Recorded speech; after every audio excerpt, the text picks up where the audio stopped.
لا إله إلا الله محمد رسول الله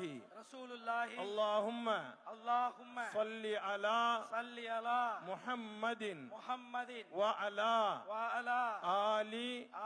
محمد وبارك وسلم عليه اللهم لك صمت